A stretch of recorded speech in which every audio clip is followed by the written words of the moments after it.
Lo tenemos nuevamente, y digo nuevamente porque ayer lo consultábamos, a Roberto Cipriano García, que integra la Comisión por la Memoria de Provincia de Buenos Aires, que preside este organismo de derechos humanos creado por ley, que preside Adolfo Pérez Esquivel. Ayer estuvieron trabajando junto a otros organismos de derechos humanos, estuvieron trabajando afuera del Congreso, ¿no? Como mecanismo local de prevención de la tortura. García, ¿qué tal? ¿Cómo le va? Buenas noches. ¿Cómo les va? ¿Cómo están? Muy bien, ¿nos recibe bien? Sí, perfectamente. Bueno, para completar la información que nos daba usted ayer, que estaba ahí trabajando afuera del Congreso, ahora ya un poquito más tranquilos, primero explíquenos en carácter de qué estuvieron trabajando, acompañados por qué otros organismos de derechos humanos, también si es de práctica que estos organismos como la Comisión por la Memoria monitoree y esté ante este tipo de situaciones como la de ayer. Primero explíquenos esto para después entrar en el detalle de la cantidad de personas heridas y de la cantidad de personas detenidas, por favor. Sí, bueno, en principio saludarles, agradecerles el llamado, bueno, que este tema sea una preocupación de la radio. Realmente, sí, más tranquilos, pero más preocupados por cómo derivaron los hechos y lo que pasó el día de hoy, que después charlamos. La Comisión por la Memoria es un organismo público en la provincia de Buenos Aires que implementa políticas públicas de memoria y derechos humanos. Una de esas políticas es constituirse en la provincia de Buenos Aires, haber sido designado como el mecanismo local de prevención de la tortura. En la Argentina hay un sistema nacional de prevención de la tortura a partir de la sanción de la ley 26827. Ese sistema tiene un comité nacional de prevención de la tortura y a su vez cada provincia tiene su mecanismo local o provincial de control de la tortura, y en ese carácter lo que hacemos es el monitoreo de los lugares de detención y también el despliegue de las fuerzas de seguridad en los territorios. Cuando se sanciona el protocolo antipiquete, y como bueno, los manifestantes que van a la ciudad de Buenos Aires mayoritariamente son de la provincia de Buenos Aires, lo que resolvimos fue proponer al Sistema Nacional de Prevención de la Tortura un sistema de monitoreo, de control justamente de las manifestaciones para ir controlando cómo era ese despliegue de las fuerzas de seguridad en el marco de la protesta social. Y entonces, bueno, de manera conjunta con el Comité Nacional de Prevención de la Tortura y también con el Mecanismo Local de Prevención de la Tortura de la Ciudad de Buenos Aires, iniciamos esta tarea de monitoreo que, bueno, ya llevamos más de 30 marchas. Cuando nuestros equipos van a la marcha, justamente a registrar, relevar cómo es esa actuación de las fuerzas de seguridad, cómo es el armamento que portan, cómo lo despliegan, bueno, hay muchos protocolos internacionales, leyes vigentes que ellos tienen que cumplir, y nos ocupamos de controlar eso y bueno, hacer visibilizarlo públicamente, cómo se despliegue, y también denunciarlo administrativamente o penalmente en caso de que sea necesario. ¿Están facultados, legitimados por la ley para actuar y monitorear, trabajar de la manera en que ustedes los hacen, García? Claro. Exacto, sí, todos los mecanismos locales podemos hacer esta tarea, en general muchos lo hacemos, y bueno, es una tarea donde vamos, obviamente estamos cerca de los lugares donde se producen los hechos de represión, primero hacemos todo un monitoreo previo de dónde están desplegadas las fuerzas de seguridad, con qué cantidad de efectivos cuentan, cómo es el armamento, cuáles son los vehículos, ¿no es cierto? Ahora se está utilizando mucho lo que serían los vehículos para lo que se llaman, para arrojar agua, digamos, ¿no? Los camiones hidrantes. Los camiones hidrantes, se me iba la palabra guanaco, que es como se ha popularizado su denominación. Bueno, ahora es una nueva modalidad, digamos, que en general no la veíamos en Argentina, que bueno, hay cada fuerza tiene sus camiones gigantes y arrojan agua sobre la gente, y además de bueno, estas modalidades de represión, que es lanzar gases lacrimógenos a la multitud, pero también mucho uso del gas pimienta, más dirigido, focalizado a determinados manifestantes. Bueno, la posta de goma, que es el uso de armas con posta de goma, que es algo más también conocido, más habitual.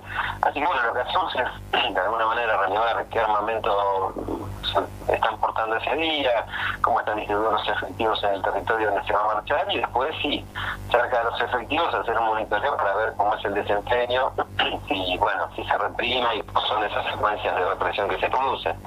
Y ese monitoreo, ese relevamiento de lo que ustedes observan, ¿es elevado, es presentado en algún ámbito?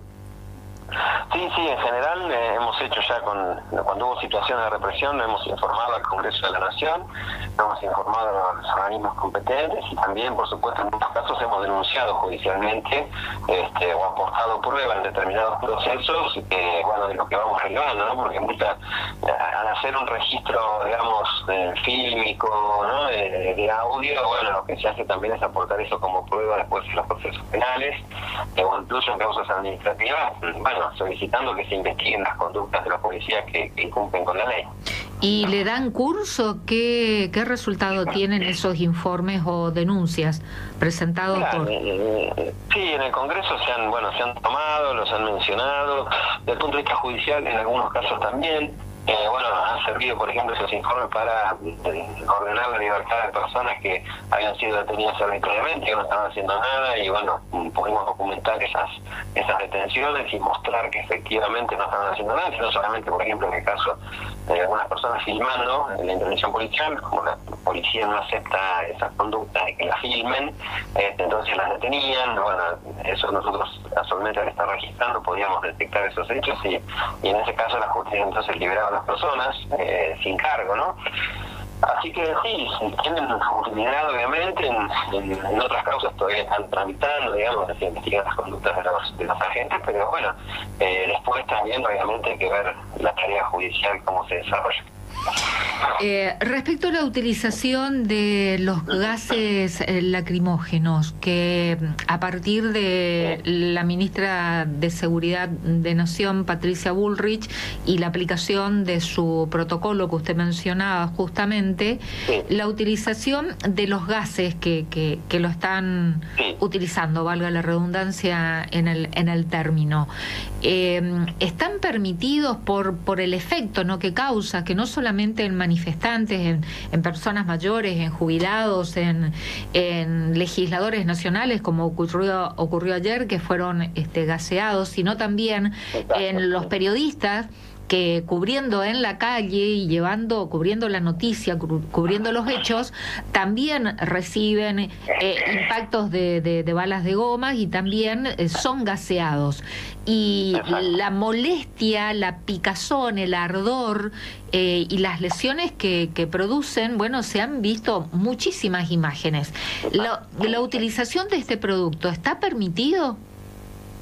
Bueno, eso se está también, es algo ya planteado en la justicia está investigándolo, son gases formato nuevo, de gas pimienta, muchos de ellos de circulación, incluso no sé, que se pueden comprar en el mercado, pero bueno, con componentes nuevos que efectivamente causan queman rápidamente, digamos, ¿no? Y tienen un efecto incluso retardado, o sea, a nosotros nos ha pasado, a mí particularmente, que nos han tirado de cerca, nos ha quedado la quemazón, uno en el momento se pone determinados productos, ¿no?, que utilizamos solamente para evitar esa quemazón, bicarbonato de sodio con agua mezclado. Bueno, uno se pone determinados productos y eso baja la quemazón, pero por ejemplo a las horas vuelve, ¿no? Y hemos estado 2 o 3 días con esa quemazón que vuelve. Uno se baña, entra al baño a bañarse, y eso comienza, digamos, a arder de una manera impresionante. Sí, o sea, son productos que dejan residualmente en la piel esa afectación, digamos, ¿no? Pero son legales, García, ¿son legales? Mirá, bueno, eso es lo que estamos discutiendo en la justicia, digamos, ¿no? Que se analice efectivamente cuál es la composición. Se están investigando, o sea, son de venta libre muchos de ellos, digamos, ¿no? Los encontrás, nos ha pasado que empezamos a investigar esos cartuchos que ellos portan, y esos son como serían aerosoles, ¿no? Y bueno, y a veces los encontrás en el mercado de venta libre, así que son muy caros, eso sí, estamos hablando de gases que cuestan 400, 500 mil pesos cada pomo, digamos, ¿no? ¿Y cuánto dura? ¿Cuánto dura?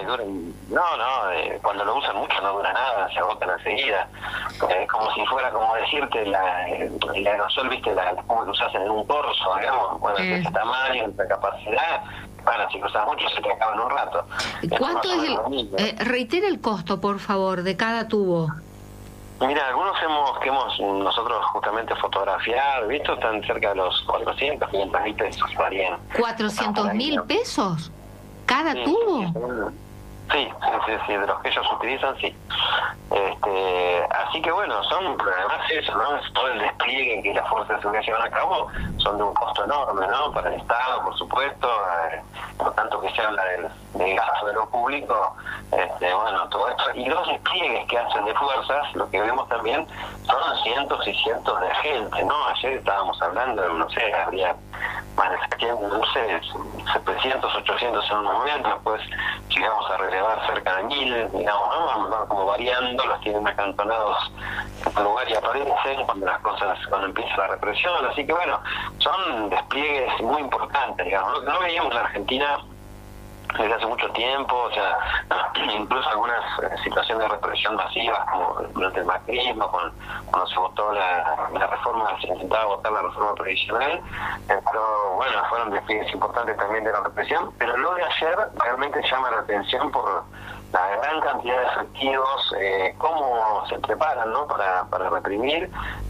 y la tecnología que tienen, ¿no? Porque estos nuevos gases que portan, bueno, cómo van organizándose con los hidrantes que antes tenían, eran 1 o 2 y no los utilizaban, bueno, ahora cómo eso lo utilizan, y también algo que es muy valioso son los grupos motorizados de las distintas fuerzas, porque las fuerzas tienen por un lado cuerpos de infantería, que son esos armados con escudos, palos, cascos, y después tienen los grupos motorizados que también van armados de la misma manera, y que son como la antigua montada, digamos, la policía montada, la caballería, con lo que avanzan son los manifestantes, tirando quemarropa, tirando las motos encima de las personas, a un nivel de violencia realmente tremendo. Ayer incluso uno que iba en una moto que pegó con una tonfa a una persona en la cabeza, la cayó desmayada, tuvieron que llevarla al hospital a internarla, quedó inconsciente del golpe que le dieron.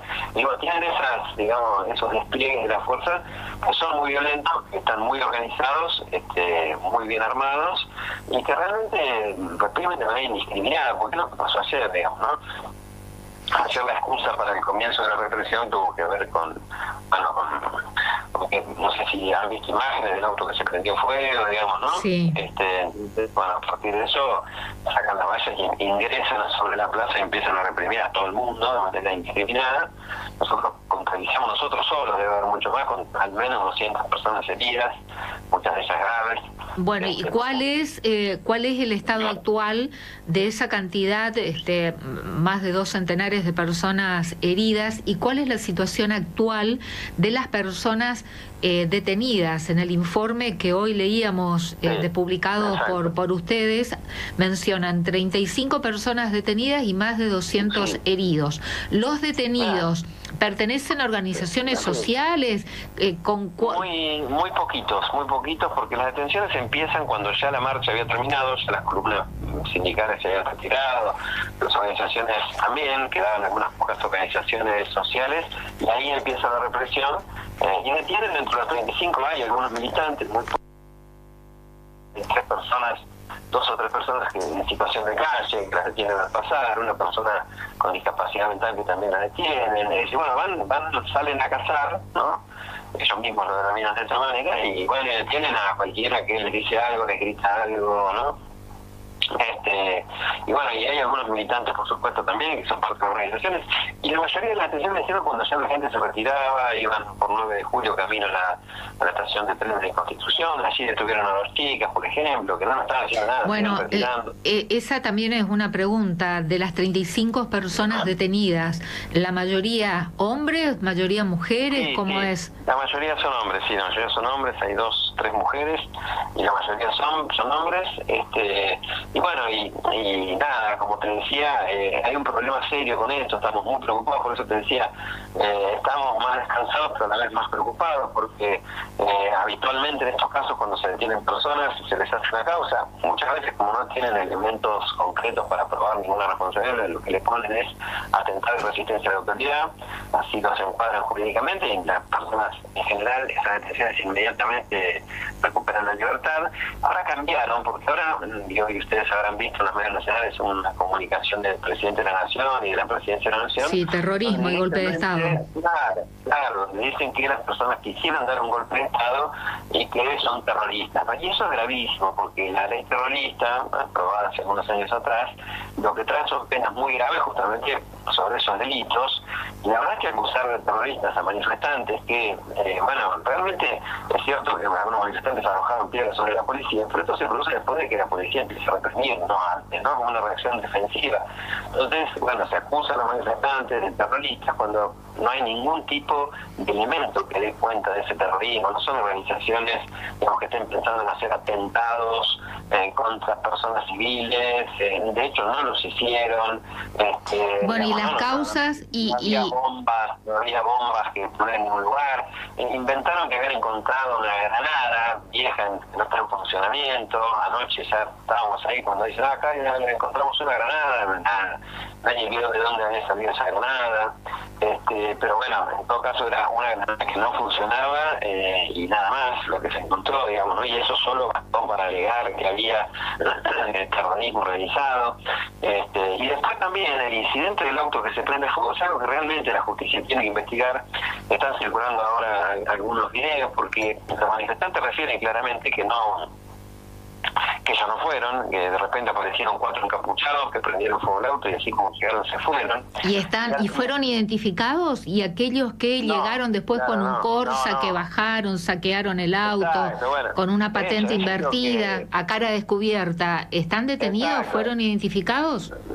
No todavía, pero claramente ahí había, en esa escena de ese hecho, había un control policial, o sea que esos que entraron en el auto con la patente al revés, claramente fueron autorizados por la policía para hacer lo que hicieron, que fue meterse en la escena de un hecho, adulterar pruebas. En una zona vallada, militarizada, ¿no? Por eso, claro, controlada por la policía, y no eran peritos de la científica, ¿no? No es que vinieron a periciar, que seguramente después habrán ido, sino que antes de las pericias, la obligación legal de la policía es justamente rodear la escena del hecho, no permitir que nadie toque nada, hasta que vengan los peritos y hagan las pericias correspondientes. Esto no pasó.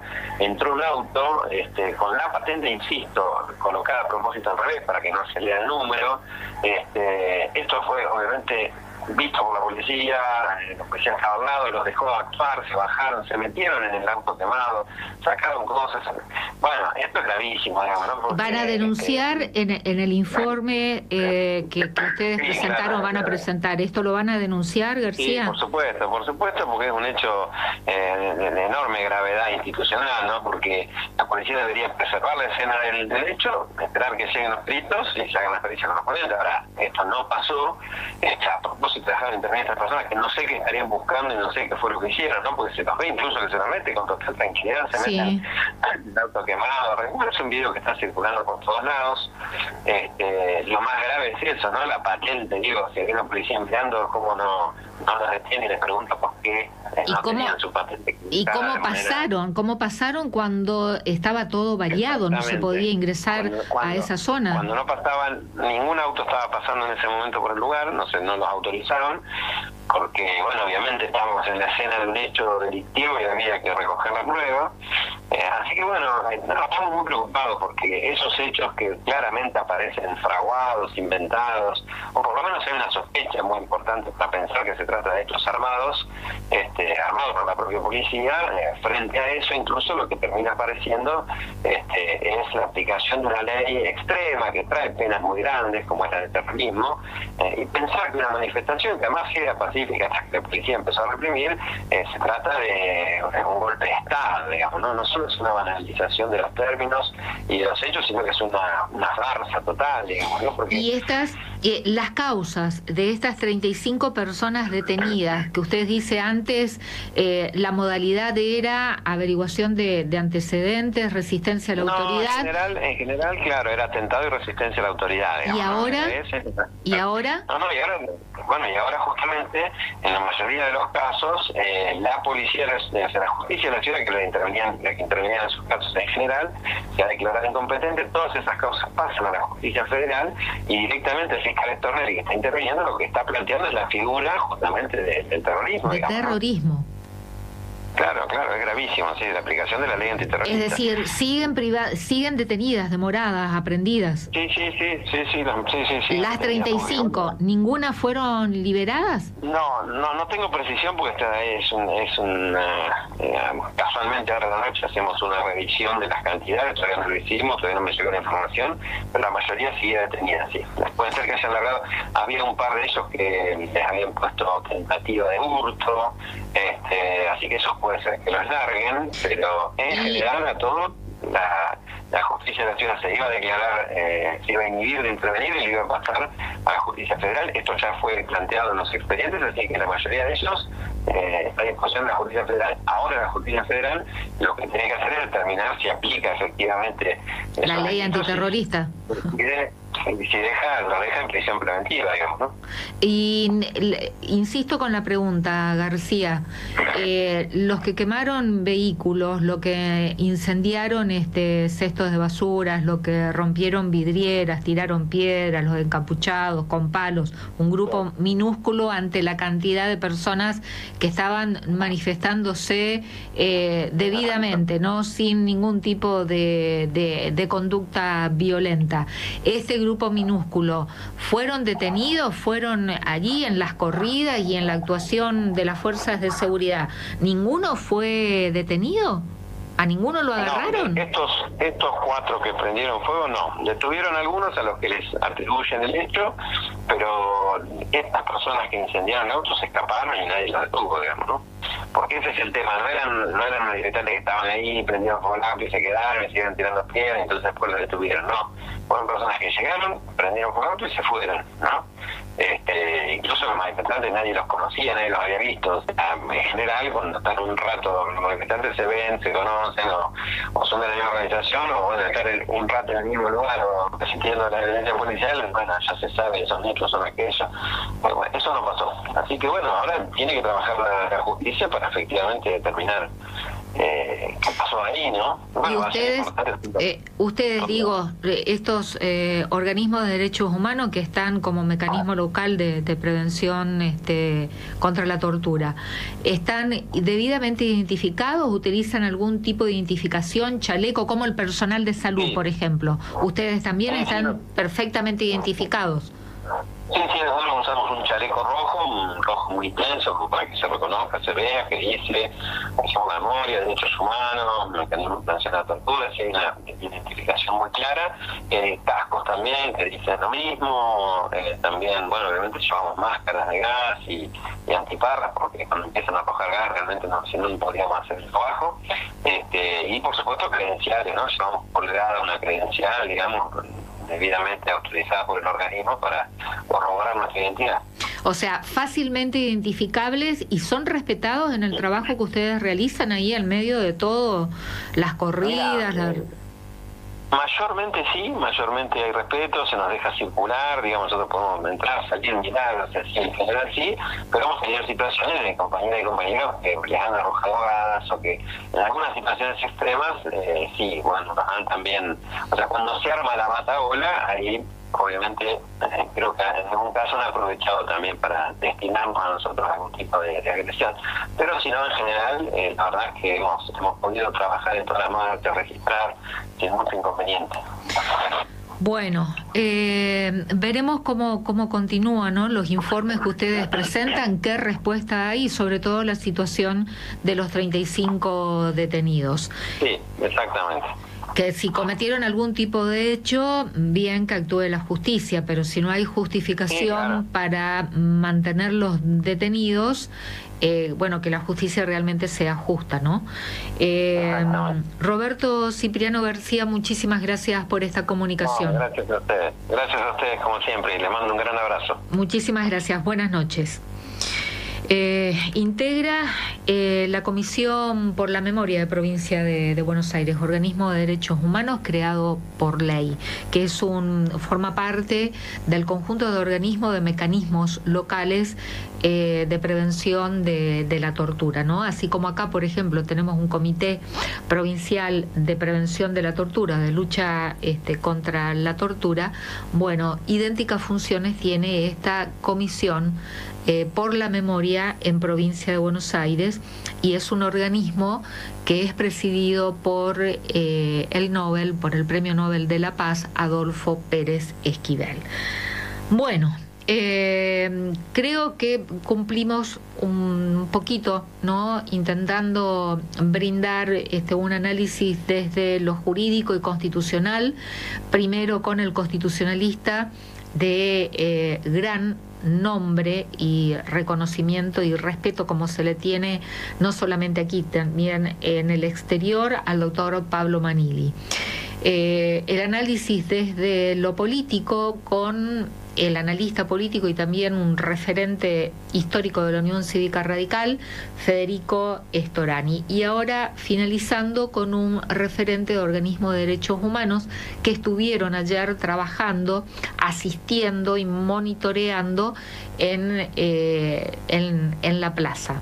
Y nos quedó pendiente, sí, entrevistar a algunos de los senadores, ya sea correntinos de la región, algunos de los senadores nacionales, para que nos den su opinión, bueno, respecto a cómo quedaron, de qué les dejó la sesión de ayer. Pero bueno, nos vamos a seguir esmerando. Nosotros entendemos que deben estar descansando después de las 22 horas de sesión de manera continua y con toda la previa, en que también el trabajo fue arduo en las negociaciones, en las idas y en las venidas, y ahora los ojos están dirigidos, o la atención está dirigida a la Cámara de Diputados de la Nación, a ver qué sucede allí. Si reúnen los votos, las voluntades necesarias y las mayorías necesarias, después hay que tener la lectura en finito de ver qué capítulo, qué artículo, con qué mayoría fue aprobado.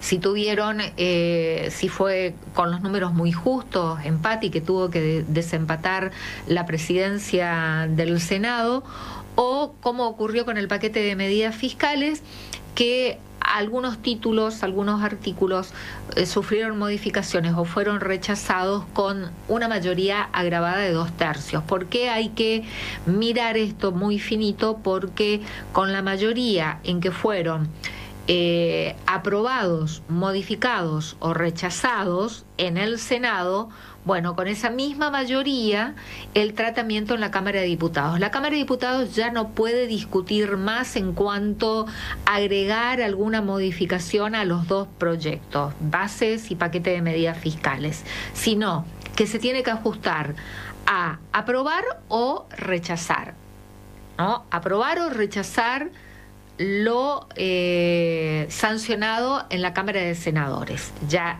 incorporar una nueva modificación, no más. O aprueba o rechaza, insistiendo con lo aprobado en la Cámara de Diputados. Y a partir de allí, distintas situaciones, que puede ser que algunos artículos sí sean aprobados, como fueron sancionados en senadores, y otros artículos no. Insisto, deben contar con los mismos números, las mismas mayorías, simple o agravada, con que fueron aprobados en la Cámara de Senadores. Pero bueno, eso sucederá hacia esta semana que viene, ya no, sino probablemente la próxima semana, antes de fines de junio, y hoy el jefe de gabinetes, es jefe de gabinete nomás, sin jefe de gabinete de ministros, ahí está, el ex ministro del Interior, Guillermo Francos, que estuvo en la Cámara de Diputados reuniéndose con referentes de los bloques dialoguistas, estimamos que negociando justamente lo que quieren, lo que el gobierno quiere hacer, si está de acuerdo o no con todas las modificaciones que ayer se le dio media sanción en la Cámara de Senadores. Y la pregunta que le formulaba al constitucionalista, al doctor Pablo Manili: tanto esfuerzo, tantas horas de sesión, tanto trabajo, tantas horas de plenario de comisiones, para, bueno, lograr modificaciones, tratar de mejorar el proyecto que vino en revisión con la media sanción de Cámara de Diputados, como sostenían los senadores, ¿no? Tantas horas de trabajo, tantas negociaciones, para que después el Ejecutivo Nacional o el Gobierno Nacional vaya a diputados y le diga a sus legisladores, a su propio bloque y a los dialoguistas: bueno, votemos nomás como ya se votó en diputados y dejemos esas modificaciones que introdujo Senado. Para eso 22 horas aproximadamente de sesión de manera ininterrumpida. ¿Puede pasar? Sí, puede pasar. Pero bueno, no nos vamos a adelantar. Como decía la senadora Gabriela Valenzuela cuando la consultamos el martes a la noche, y venimos diciéndolo, hay que seguir minuto a minuto, porque en cierta medida dimos un paso, ¿no? Un pasito, un avance. Están funcionando el Congreso, cumpliendo con su trabajo. Para eso están, para eso fueron elegidos, porque si no, simplemente estaríamos hablando que cierren el Congreso y que el Ejecutivo se encargue nomás a través de DNU de seguir emitiendo leyes, de seguir legislando, y cerremos el Congreso. Bueno, el Congreso está funcionando con sus aciertos, con sus errores, pero está funcionando, y eso democráticamente hay que celebrarlo.